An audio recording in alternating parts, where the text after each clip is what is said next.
ప్రియమైన సహోదరా, సహోదరి, ఈ వీడియోను నువ్వు యాదృచ్ఛికంగా క్లిక్ చేయలేదు. దేవుడు నిన్ను ఇక్కడికి తీసుకువచ్చాడు. నువ్వు చాలా కాలంగా ఉద్యోగం కోసం ఎదురు చూస్తున్నావా? అప్లికేషన్లు పంపి సమాధానం రాక నిరాశపడ్డావా? ఇంకా ఉద్యోగం రాలేదా అనే ప్రశ్న నీ హృదయాన్ని గాయపరిచిందా? ఈ రోజు దేవుడు నీ పరిస్థితిని మార్చబోతున్నాడు. దేవుడు నీ కన్నీళ్లు చూశాడు. దేవుడు చెబుతున్నాడు, నీ కన్నీళ్లు నా దృష్టికి దూరం కాలేదు. నువ్వు రాత్రిళ్ళు ఒంటరిగా ఏడ్చిన సమయాలు నాకు తెలుసు. నీ నిరాశ, నీ భయం, నీ మౌన పోరాటం అన్నీ నాకు తెలుసు. కీర్తనలు 34-17. నీతిమంతులు మొరపెట్టగా యెహోవా ఆలకించెను. నువ్వు అనుకుంటున్నావు, దేవుడు ఎందుకు ఆలస్యం చేస్తున్నాడు? ఆలస్యం అనేది నిరాకరణ కాదు, అది సిద్ధపరచడం.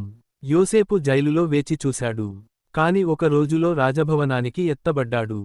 నీ సమయం దగ్గరలోనే ఉంది. అడ్డంకులు ఇప్పుడు విరిగిపోవును. ఇప్పుడు నీ చెయ్యిని నీ హృదయంపై పెట్టి చెప్పు, యేసు నామములో నా ఉద్యోగ అడ్డంకులు విరిగిపోతున్నవి. కనిపించని అడ్డంకులు, ఆత్మీయ నిరోధాలు, ఆలస్యానికి కారణమైన పరిస్థితులు, ఇవి ఇప్పుడు తొలగిపోతున్నవి.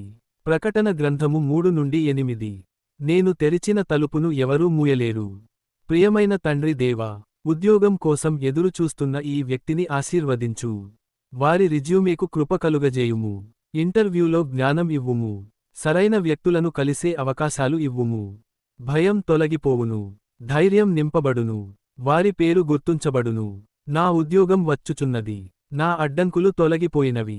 నేను తిరస్కరించబడినవాడిని కాదు, నేను దేవునిచే ఎన్నుకోబడినవాడిని. ఈ నెలలో మంచి వార్త వస్తుంది.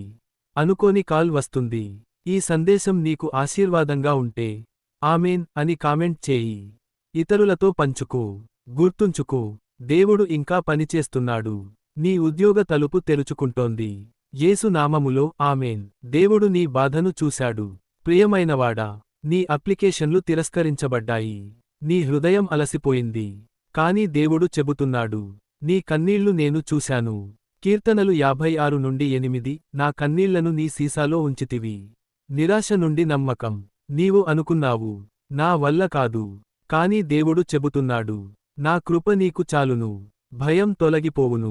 ఆత్మవిశ్వాసం నింపబడును. కనిపించని అడ్డంకుల విరగడం. యేసు నామములో నా ఉద్యోగ అడ్డంకులు విరిగిపోయినవి. ఆత్మీయ అడ్డంకులు, ఆలస్యానికి కారణమైన పరిస్థితులు, కుటుంబ నిరుత్సాహం, ఇవి ఇప్పుడు తొలగిపోవుచున్నవి.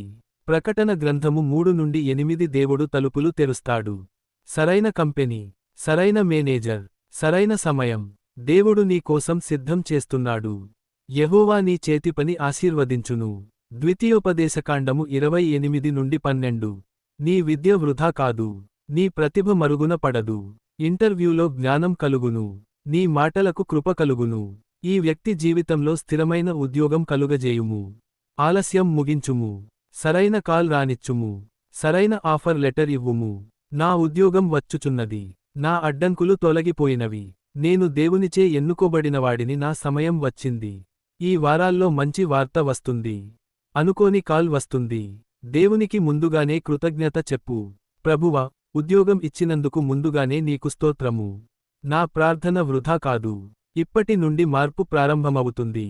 నీ ఇంట్లో సంతోషం నిండిపోవును. యేసు నామములో ఆమేన్. ప్రియమైన నా బిడ్డా, నీవు ఇప్పుడు ఆలస్యం జరుగుతోందని అనుకుంటున్నావు. కాని నేను మౌనంగా లేను. నీ జీవితంలో జరుగుతున్న ప్రతి ఆలస్యం ఓటమి కాదు, అది నేను సిద్ధం చేస్తున్న ప్రణాళికలో ఒక భాగం. నీవు త్వరపడుతున్నావు, ఎందుకంటే నీ కళ్లకు వెంటనే సమాధానం కావాలి. కాని నేను నీ కోసం సిద్ధం చేస్తున్నది నీ ఆలోచనల కంటే గొప్పది. విత్తనం ఈరోజు వేయబడుతుంది, కాని పంట సమయం వచ్చినప్పుడు మాత్రమే ఫలితం కనిపిస్తుంది. అలాగే నీ ప్రార్థనకు సమాధానం సరైన సమయంలో ప్రత్యక్షమవుతుంది. అవసరపడకు. నమ్మకాన్ని కోల్పోకు. నేను నీతోనే ఉన్నాను. నా సమయం ఆలస్యం కాదు, అది సరైన సమయం. ఈరోజు నీ హృదయంలో ఉంచుకో, యాస్టరిస్క్, నా జీవితం దేవుని చేతుల్లో ఉంది. ఆయన ప్రణాళిక ఉత్తమమైనది.